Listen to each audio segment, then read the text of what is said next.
Hello, everyone, and welcome back. Today we're looking at the Borg sphere. So we're going to start off here with Daystrom Institute, uh, seeing what they have for their write-up.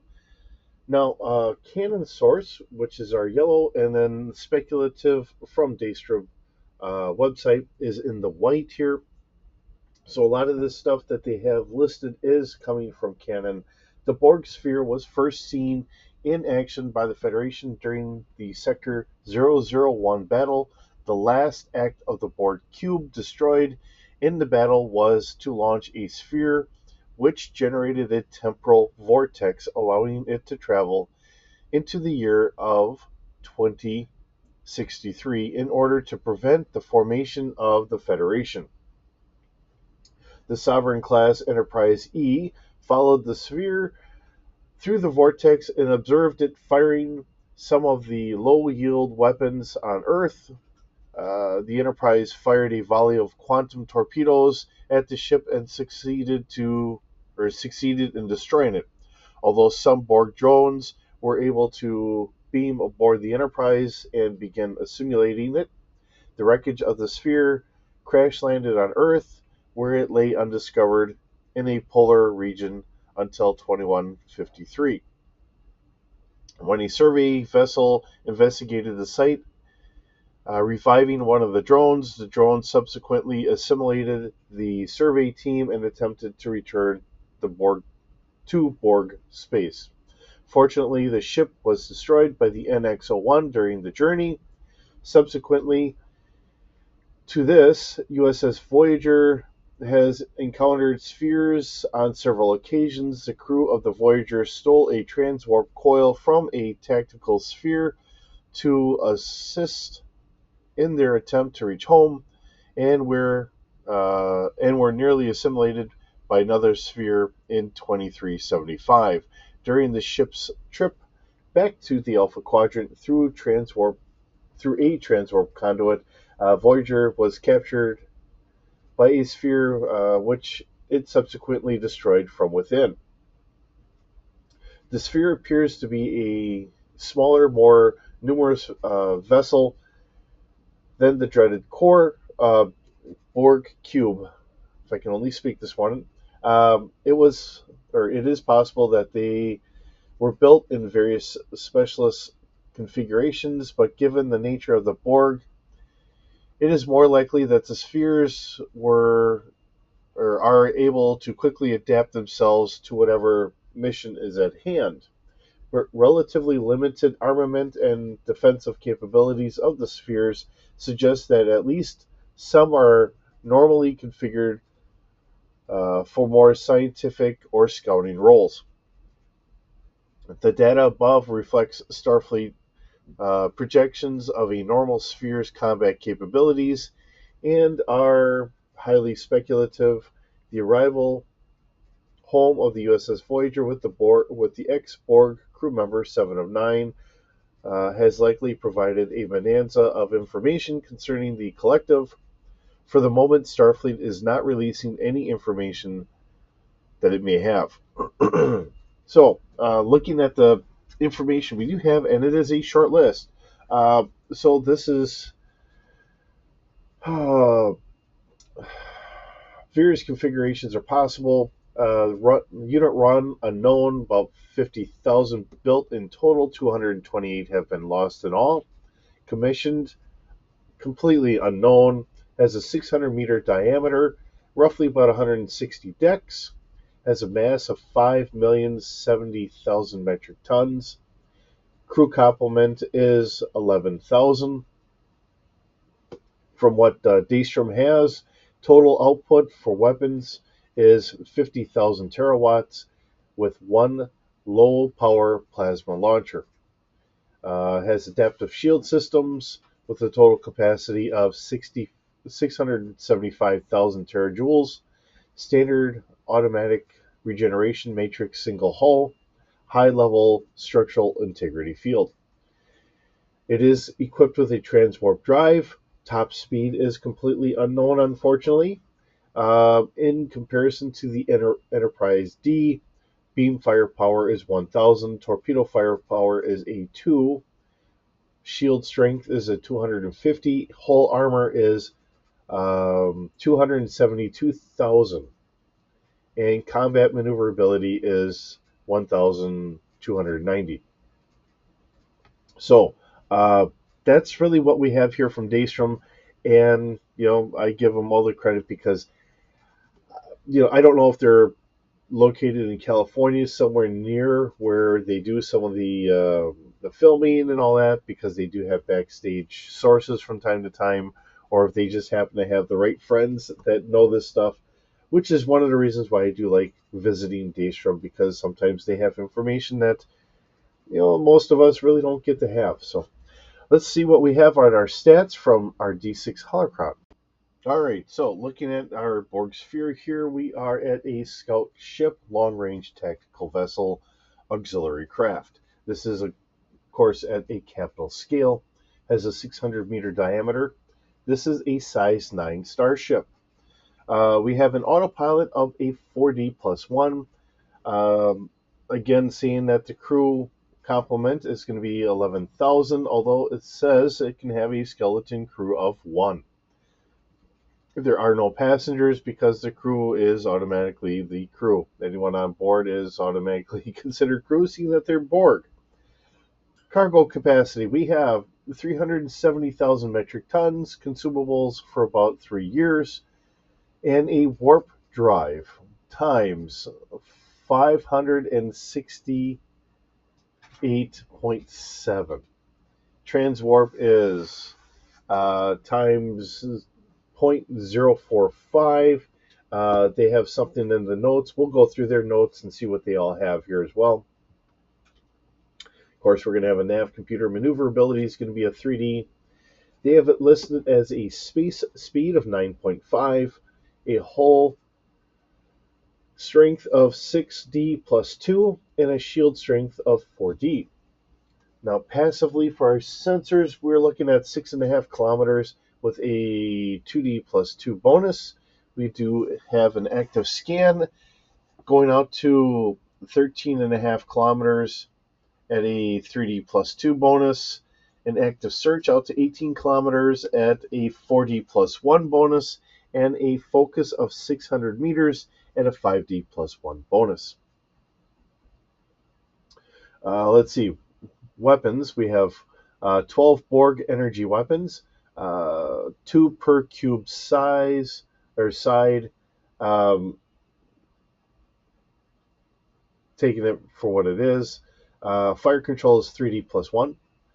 Rate of fire is 2.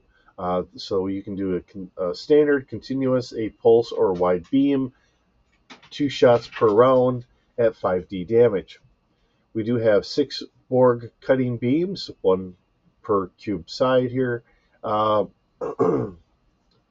Let's see, that has a fire control of 3D plus 1, has a rate of fire of 1, and damage is special.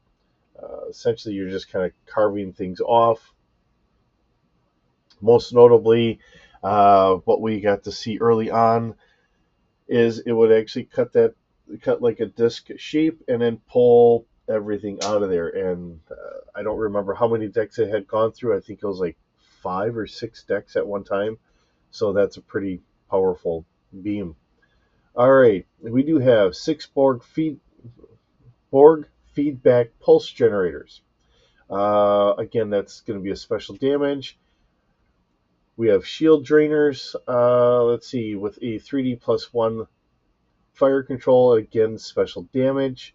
And torpedo launchers, which is 3D plus 1 for our fire control.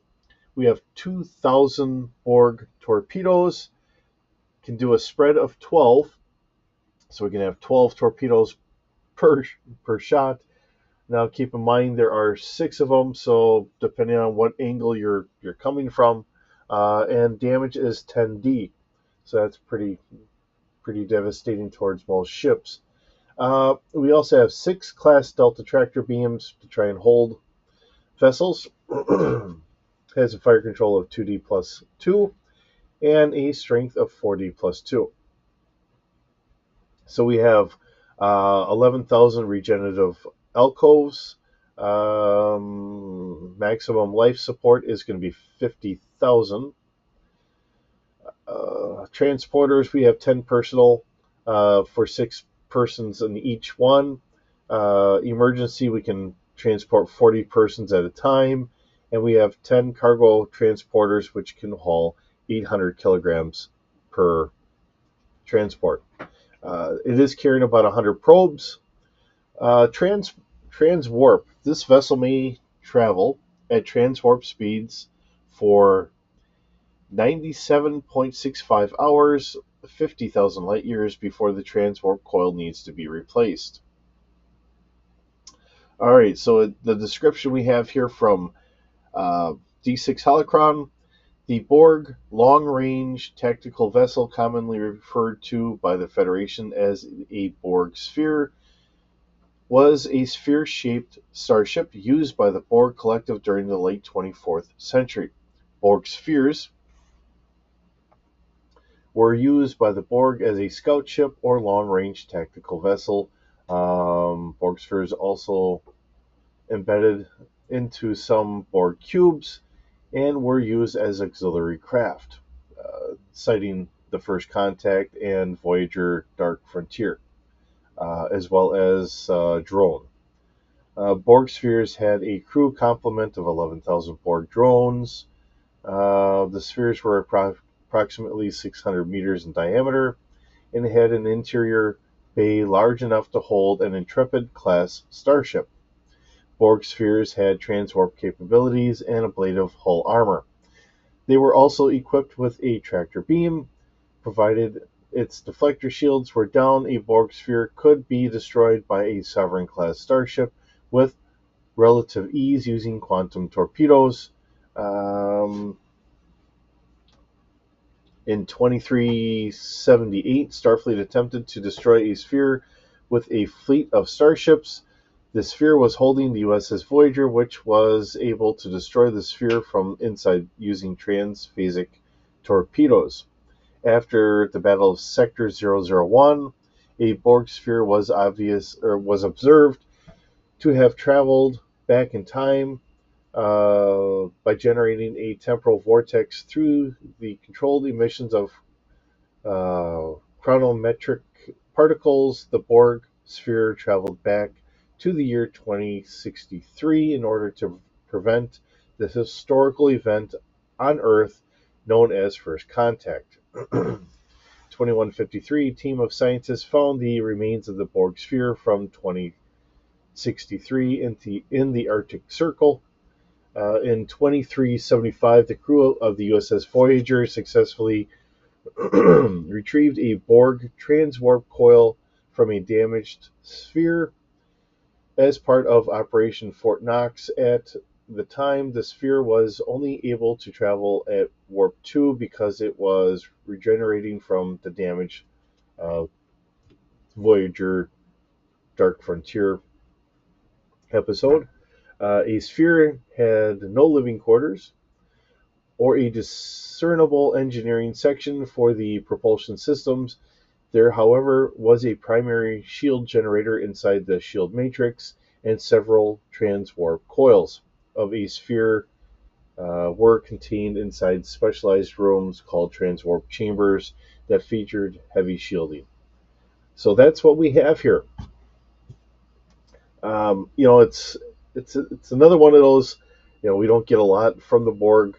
The fact that Voyager, which regrettably I will honestly admit I didn't watch very much of Voyager,